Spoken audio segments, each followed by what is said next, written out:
Today I want to talk about two different gaming mice that I've been loving and have gotten pretty popular recently.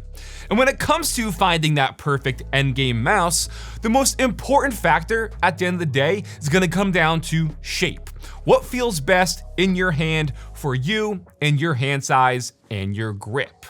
And regardless of all the gimmicks out there, you know, new specs 24/7, this and that, the one trend that's been sticking has been weight. Lighter mouse feels better in the hand. The only question is, do you want a mouse that's Hyperlight or Crazylight?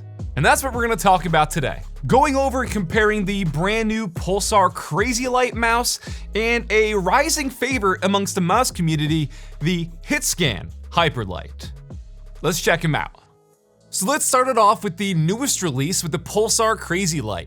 This literally just officially came out in the last few weeks and has already gained a lot of attention because it's that very familiar Pulsar X2 shape that people have been liking, but now right around 35 grams, earning it that Crazylight moniker.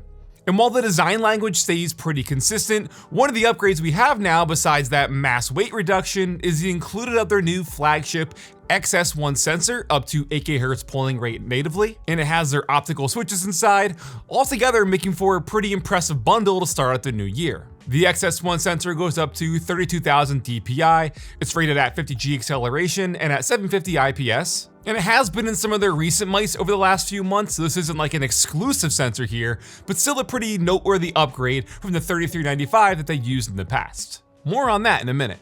Now, one of the things companies have been doing is including two sets of skates inside the box, so you can pick and alter the overall weight and feel. It comes in right around 37-38 grams with their larger stock skates. However, if you use their secondary dot skates like I am here, you could knock that down to around 35.5 grams, which is pretty impressive. But that is, again, with the dot skates, which are the UHWM PE skates instead of the Teflon material. So comparing that now to the new contender, the Hitscan Hyperlight, this also uses their smaller PTFE skates here, which are different from the larger stock skates inside the box, and we still have it coming in just under 40 grams. So while we're at it, let's dive in. Hitscan really popped out of nowhere and released the Hyperlight towards the end of 2024. I got my unit early November, and from the moment that I got it in, it instantly became my main mouse, dethroning the Viper V3 Pro, and I haven't looked back since. This hasn't left my desk. Inside, it's using Omron opticals, a Pulsar 3395, capped at 26,000 dpi and 1 kHz stock, although they do have an 8K receiver for purchase if you want to, pick that up for an additional $25. Now that 3395, like the older Pulsar mice, and most famously Razer mice used to use, because that 3395 was a Razer exclusive sensor. But since their license agreement expired, it's now open to the community to use, which Hitscan is here, so you know it's at least a tried and true sensor, although a few years dated at this point. And speaking of Razer, the Hyperlight is directly inspired by their Viper lineup and the shape. Hitscan sought out to make a modern version of the Razer Viper Mini and took community feedback into account, and the final result here is a really home run effort bringing that vision to life for consumers. Okay, so for those visual comparisons here, I'll do a head-to-head comparison for you guys. You can see how they stack up against each other and other mice we've been talking about here.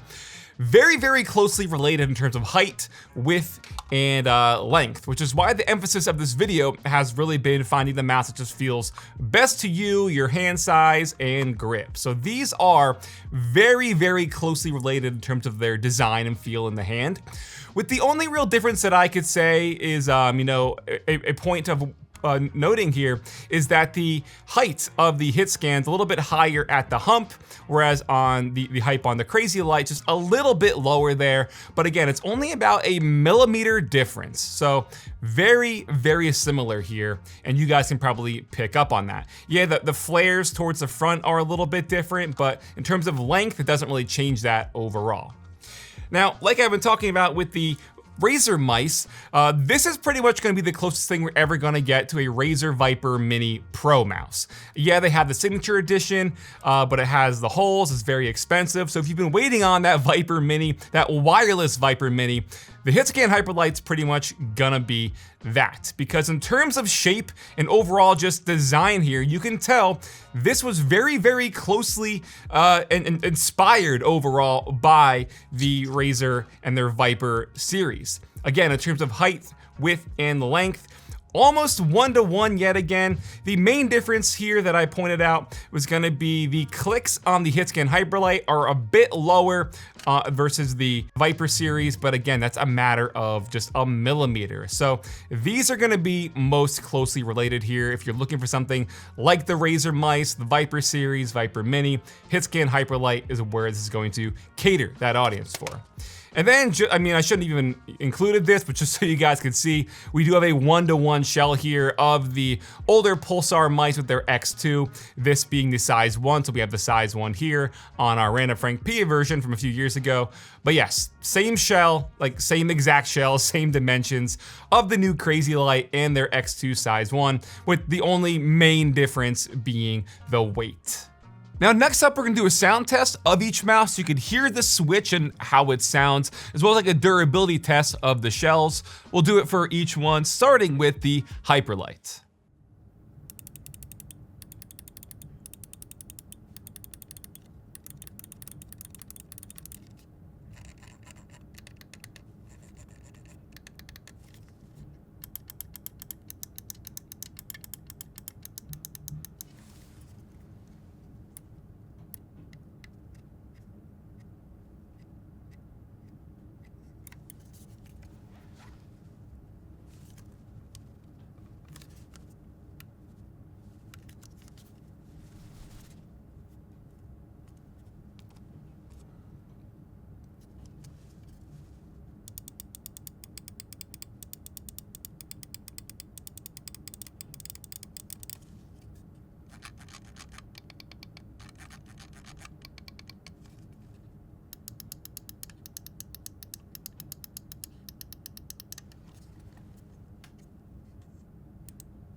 So funny enough, despite having different switches, they both sound and feel pretty much identical.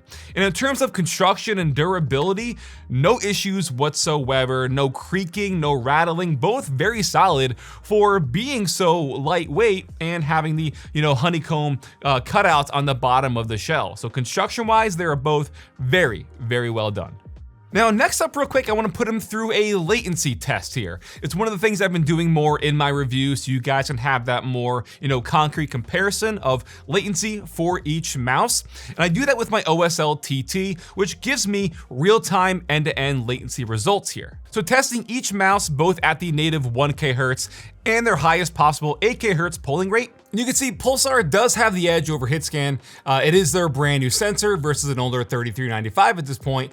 But all in all, these are both extremely fast. Like, guys, we're talking under 5 milliseconds here, end to end. So both really impressive speeds. Now, with all the objective stuff out of the way, let's get into my feedback. First off, I want to talk about the skates. Like I mentioned on the Crazylight, I'm using their dot skates here, but personally, I don't like these. I kind of wish I stuck with the stock skates that were on it out of the box. You can see versus the Hitscan, it just dies out so much quicker despite being lighter. On the same mousepad material, it's just nowhere near as fast, so I really don't like the dot skates here. My personal favorite skates that I use are from X-Ray Pad. It's their Infinite Jades. So I went ahead and put those on my Hyperlight after I was using it for a bit. And the stock Hitscan feet were fine. This just takes out, another half a gram or so since it's less material, they're smaller dots, but still really gives for a nice glide during use. I do have the 8K Hertz dongle with the Hitscan, so using it with that, I was gaming between, 1000 and the 8K. Personally, didn't really notice much of a difference, but did so you guys can see the latency results. And had no physical issues at all with the mouse during gaming, nothing with the software, everything ran flawlessly. It really does feel so good to use in the hand. Because like I said, I'm so used to this shape, it's just now smaller and lighter. And same thing can be said for the Crazylight. When we released our custom randomfrankp X2 back in 2023, I used that for a while, and that was after using the original X2, size 1 and size 2, when those released in 2022, maybe even 2021 at this point. I don't know, years are running together. But I really do love that shape. So now the fact that it's so much lighter than the originals, while not sacrificing the build quality, it's really impressive. I don't have anything negative to say about the Crazylight, but just like I said, I wasn't a fan of their included dot skates. That material just wasn't nearly as fast to me as, stock Teflon feet are. So I'll leave you with how we started this off. It's always gonna come down to shape.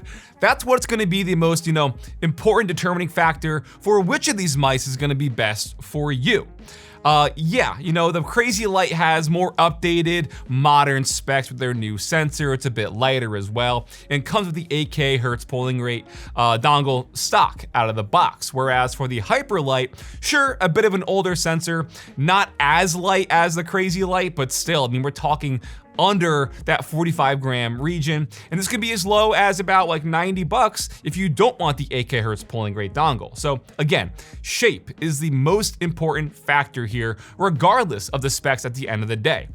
For me, I just can't get away from the Hitscan Hyperlight because as a fan of the Viper series for the last few years, I've been using the Viper lineup pretty much since the Viper Ultimate came out in 2019. I've used every iteration of that since. So the fact that we have a mouse that is very similar to the Viper shape, but now smaller, mimicking that of what would be, like a modern Viper Mini, essentially, this just feels so natural and at home for me after using that shape for how many years now, just smaller and lighter. Whereas on the Crazylight, if you've been a fan of Pulsar mice the last few years and you've been loving, the X2, even the X2H, it's that familiar shape in the hand, then this is gonna be for you. But that's the most, important determining factor, is shape. They're both very similar, but both very, very different. And honestly, you can't go wrong with either. These are some of the newer mice out there on the market, and they are hands down, I think, two of my favorites that I keep going back and forth between. Really, really impressed with both.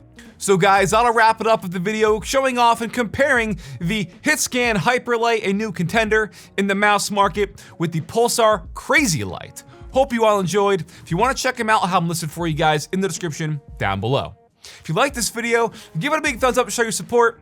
Feel free to follow me on all socials at randomfrankp. And lastly, if you haven't already, hit that subscribe button. Hope y'all enjoyed. Have a good day.